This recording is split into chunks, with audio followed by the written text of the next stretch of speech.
There's certain passages in the Bible that give explicit pastoral commands that the Protestant church as a whole seems to reject. All right. I think the challenge is, if you're Protestant, you believe the Bible, why aren't you practicing the Bible?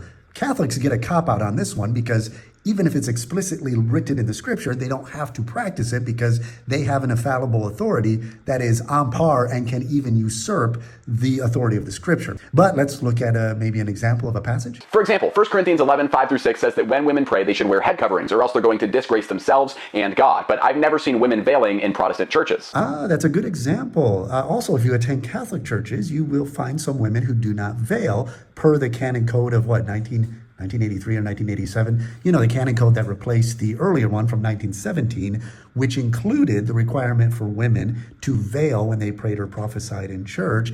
But then in 1980s, it omitted that section.